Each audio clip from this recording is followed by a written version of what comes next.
Sunod silang highway. And mag-interview kami ng isang manager ngayon dito. Let's go! So, hi ma'am. Good afternoon. Good afternoon. I'm Nicole Trinidad from Believing Christian University. So, pwede ko po ba kayo interviewin about legal challenges na na-experience po dito sa store niyo and kung paano niyo po siyang na-resolve? So, ito na yung question. Ang mga challenges na na-encounter ko as a manager when it comes sa customer complaint, una, syempre yung pinaka-mahirap is yung sa safety ng customer. Kasi merong time na si senior citizen ay nadulas habang nagmamap yung crew. So, number one, mali ni crew kasi nga wala siyang wet floor sign. So, number one, ang pinaka-ginawa namin, syempre, emergency, dinalan agad namin siya sa ospital. And then, all medical expenses and all throughout ng paggaling ng customer, syempre, shinolder namin. And then, nagalit syempre, kasi matanda yun eh. Nagalit yung anak niya, ganito, ganyan. So, paano namin siya hinandle? Ang customer naman, or kami, as a manager, and as a crew, lagi namin iniisip na customer is always right and lagi namin ilalagay yung sarili namin sa sapatos ni customer. Kasi kahit yun mangyari sa nanay ko, magagalit talaga ako. Ang ano lang nun, syempre, naging turn siya into happy na yung customer kasi nga, na-handle namin siya ng well kasi all expenses nga ginastos namin and then hindi namin sila pinabayaan. Hanggang sa gumaling yung customer,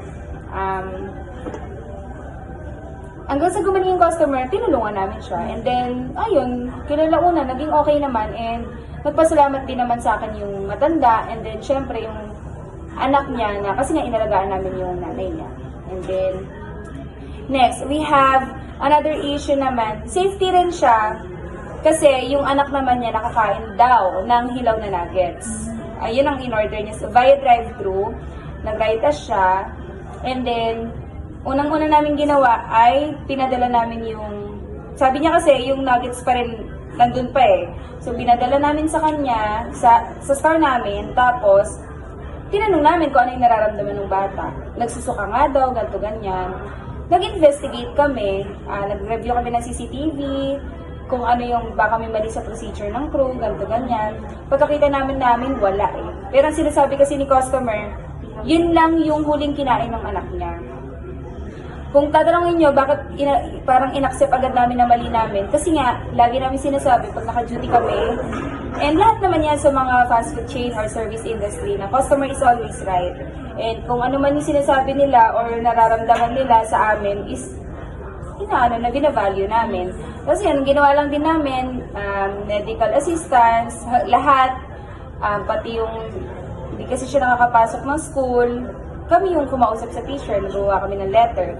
Tapos, yun, lahat ng check-up, hanggang sa gumaling yung bata, hinandle namin. And then, kinalauna, naging okay naman with yung relationship namin dun sa customer. Hindi naman namin siya pinabayaan.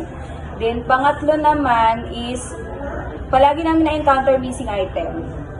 Na talagang talamak siya sa iba, kahit hindi naman sa amin eh, kahit sa ibang store. Sa missing item, meron kaming sinusunod na, sa lahat ng complaint, meron kaming sinusunod na method, which is last. From its word, L, listen, apologize, take the customer and, listen, apologize, solve the problem and take the customer. So, sa missing item, yun yung pinaka-lagi namin ina-apply. Pag tumatawag yung customer, or, pag tumatawag, listen, pinapakinggan muna namin kung ano yung complaint, then apologize sa nangyari. Kasi nga, number one, mali namin. Kasi sino ba naman ang gustong makatanggap ng order ng kulang? Binayaran ko yun tapos kulang nila matatanggap. So, syempre, mag-apologize kami sa nangyari, and then, sinusolve namin yung problem by, may ibang customer na tumatanggap na papalitan yung item. May iba naman, pinapa-refund. May iba naman, okay lang, sa susunod, hindi na mangyari, ganun. Iba-iba yung atake ng customer. So, pinaka-ano naman dyan, talagang pinapadalhan namin siya ng panibago. And then, ayun, yung angry customer na nakatanggap ng missing item, nataturn naman namin siya sa happy customer kasi nga, hinahandle namin siya ng mabuti by using nga yung method namin. And then, nagpa-promise kami na hindi na siya mauulit. And then, thank the customer. Ba't ba kami nagpapasalamat sa customer pag nagko-complain? Kasi ano yun opportunity and gift siya kasi para sa susunod na pangyayari, hindi na siya mauulit sa iba pang customer. Ayun lang. Maraming salamat po sa time and effort na binigay sa amin today. Maraming salamat din po Trinidad for life. Thank you. Thank you.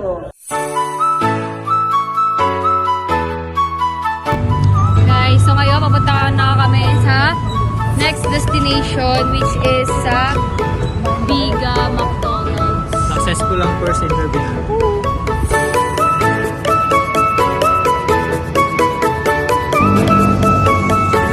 Hi guys, nandito kami ngayon sa McDonald's Biga.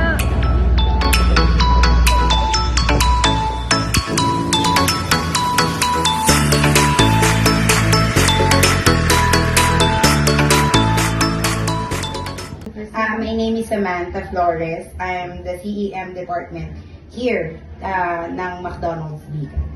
So, we start from the previous lang actually kanina. Na it's all about the nawawalang tawag dito, payong. So, in case nung customer kanina, we can assure for that kasi yung guard namin is not typically para lang sa front counter. It's on the visible ng buong restaurant. So, nakalagay sa labas, even the parking perimeter namin, na all liable things, hindi liable ang store when it comes sa outside. Tapos, kasi nagre-request siya for the CCTV footage. We're not allowed na mag-review on the spot ng CCTV footage kasi may mga authority persons lang na pwedeng mag-review nun, and bago siya ma-review, kailangan natin ng police report para siya ma-address kasi ipapasa pa yon from head ng mismong security department. Sila ang magre-review nun para malaman kung sinong kumuha dun sa nawawala. Pero yun nga, na-explain naman namin sa customer na we are not liable for that. At saka, ang sabi din ng guard namin na hindi naman nga din siya yung nag-insist na iwan yung payong doon. Parang ang sabi ng guard namin is, sige ma'am, kung ako po yung nagsabi na iiwan nyo po dyan at nagpumilit po kong iwan, babayaran ko na lang po. Pero hindi naman kasi siya sinabihan ng guard namin dahil yung guard namin may ibang inaasikaso which is kasama yung parking lot, kung may dadating na provider, may party today. So, possible inaayos niya yung parking kasi may mga customer na may dalang R. So, hindi niya na bantayan na yung lagayan ng payong which is hindi talaga din siya primary na spot for the perimeter ng buong parking lot. So, in-explain naman sa kanya ng guard, in-explain ko din naman sa kanya, even yung CCTV, kailangan ka ng request from police para siya ma-release kung gusto talaga ng customer na malaman kung sino yung kumuha ng payong. Pero nag-settle naman yung customer kasi na-explain ko naman sa kanya, kasi naintindihan ko naman yung customer kasi hindi daw sa kanya yung payong and bago yung payong. So, nagigets ko naman siya. So, tumawag siya sa mami niya na nawawala yung payong. So, parang nag-settle na lang siya na okay. Hindi na lang po, wag na lang. Kasi parang pumayag yung mami niya na wag na nga daw. Yun, that's one thing, previous lang yun. Yung mga nakaraan, same, parking. Meron na kaming incident, actually, dumating siya hanggang sa, police. Nagsampa sila ng kaso. It's because of the side mirror ng sasakyan. Nasanggi siya nung katabing car. Which is nakalagay nga sa parking lot namin, yung parking reminders dyan na kahit anong mangyari sa sasakyan nila, the store is not liable. Kahit nasa permission siya ng McDonald's. Nakalagay doon. So ngayon, ang help lang namin sa kanila is the CCTV footage. So nag-acquire naman sila nagbigay sila ng police report. That day, nagpunta sila sa police station lang sila, nag-file sila ng police report para sa CCTV footage. Same with this, nagigets namin sila kasi medyo mahal yung pagpagawa ng side mirror. Although, ayun nga, hindi nga kami yung liable doon. Pero parang ang gusto lang kasi ng customer is managot kung sino talaga. Kung yung katabi nilang sasakyan talaga yung nakabangga, gusto nila yung katabing sasakyan ang magpagawa, if ever, na hindi na kami kasama doon sa issue nila. Kasi nga, hindi na kami talaga kasama din regarding doon. Pero yun nga, yung help namin is nag-review ng CCTV footage, and isa pa, we're not allowed na mag-release ng CCTV footage nang wala pa ring authority from police. Parang police report na nagde-declare na pwede kaming mag-release. So that time, kami lang yung nag-review, Then kung ano yung nakita namin doon, yun lang in-inform yung customer. Tapos, hanggang hindi kasi nagsettle yung customer actually. Gusto niyang kausapin yung RGM, ang dami niya ng manager na nakausap. Pero nung nakausap ko siya, in-explain ko sa kanya lahat. And, yun nga, para lang ma-assure niya, kasi gusto niya ng assurance na nagsasabi kami ng totoo din sa napanood namin. So, parang ang ginawa ko na lang is, sige ma'am, para lang mapanatag kayo na tama yung sinasabi namin on behalf of the store, papapanood ko sa inyo CCTV footage pero hindi ko po ibibigay sa inyo. Kasi kailangan namin ng another police report for releasing ng CCTV footage. Yun yung ginawa ko para lang ma-assure siya at matahimik siya na tama yung sinasabi namin. So, pinanood ko sa kanya lahat ng CCTV footage. Simula nung dumating yung sasakyan hanggang sa makaalis yung sasakyan. That's almost 1.5 hour na video. Pinapanood ko sa kanya yon, which is hindi nakita sa CCTV na nasanggi siya nung katabi. Eh yun nga, dahil gusto niya na may managot, so nag-report sila sa police ng Silang. Dumating ang head ng security department with Sir Ali, nagpunta sila sa police station. Ang gusto nila lang pagbayarin yung store, which is hindi nga kami liable. Ang tangi lang namin maitutulong is the CCTV footage para malaman nila kung sino yung may gawa talaga nung pagkasira ng side mirror. But eventually, yun nga, dahil hindi naman nga kami pwedeng magbayad kasi hindi naman nga kami liable doon, nagsettle kami sa agreement na parang umagri na lang yung customer na lesson learned sa kanila yun. Na na pagdating talaga dapat kahit sa ang permission ng store, i-double check nila bago umalis. Parang ganun yung nangyari. So, na-settle namin siya ng ganun na parang wala nang sampang kaso or anything when it comes to store kasi nakausap niya naman na lahat eh. Even kahit i-report niya sa head office namin yun, babagsak pa rin yun sa store, ipapaayos pa rin yun sa restaurant manager namin. Which is nakausap naman na siya nung head security. So parang doon sila nagsettle na okay, wala naman na, even sa CCTV footage, wala namang nakita na nasanggi siya ng katabing sasakyan yung bumaba yung customer, wala. So, nag-settle sila na wala nang magbabayad, which is sila yung magpapagawa na lang ng side mirror, and yun nga, lesson learned sa kanila yun. Then the other thing, which is the last one, ito yung pinaka-critical when it comes sa food industry, food restaurant, any kind of food, is the food safety. First priority would be the food safety. May incident na tumawag yung customer, may order daw siya na nuggets. Bata yung kumain, which is anak niya. Sumakit yung siya ng anak niya kasi hilaw daw yung nuggets.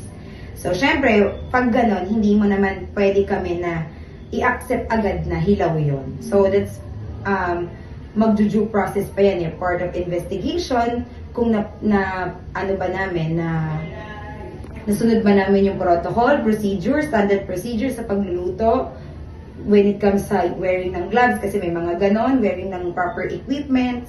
So, upon checking ng CCTV footage, kasi nga nag-investigate kami, wala kaming na-violate na any food safety procedures when it comes down. Yung timer ng nuggets is tama, yung procedure ng crew tama, hanggang sa pagpapak nung nuggets, tama siya lahat. So, wala kami na-violate na anything. Then, when it comes sa food safety pa din, as per sa amin hindi nila parang hindi nila tinitignan lang kung ano yung huling in-intake ng customer. Dapat, yung food safety na yon, kung sumakit man yung tiyan ng customer, kung ano man nangyari sa customer, tawag dito, dapat yung 7 days na food intake ng customer yung i-check, hindi yung last. Kasi possible na na-intake niya na yon, late lang yung naging effect. So yung naging last take food niya is yung last na food na tinake niya, which is yung kinain niya is nuggets, doon nag-rely. Kasi nga kinabukasan sumakit yung siya ng bata. Well, nagigets namin yung magulang kasi bata pa rin yun. Pina-check up siya ng nanay kasi nga nanghingi kami ng medical certificate for that. Pinakita naman siya. So parang nag-settle nga din na nakausap siya ng restaurant manager namin na wala kami na-violate na anything and all. Tapos parang nag-settle na lang sila na close na yung case na na close case kasi siya actually, gawa ng hindi kami yung liable din doon. Kumbaga, kasi nga, on behalf, parang part of us, wala kaming na-violate. So, possible nga for the previous take siguro ng bata or anything na na-take ng bata bago yung nuggets, yung nakapag-trigger ng sakit ng tiyan mo.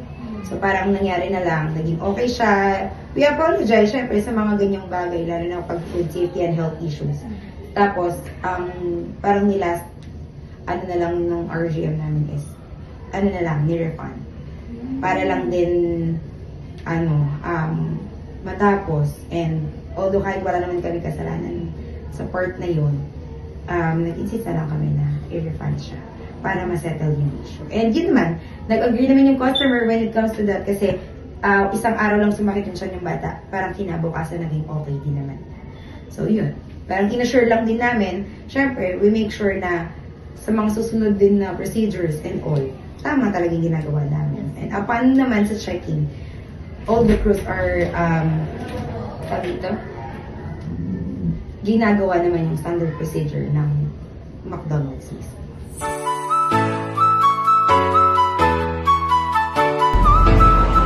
So, that will be all for our interview.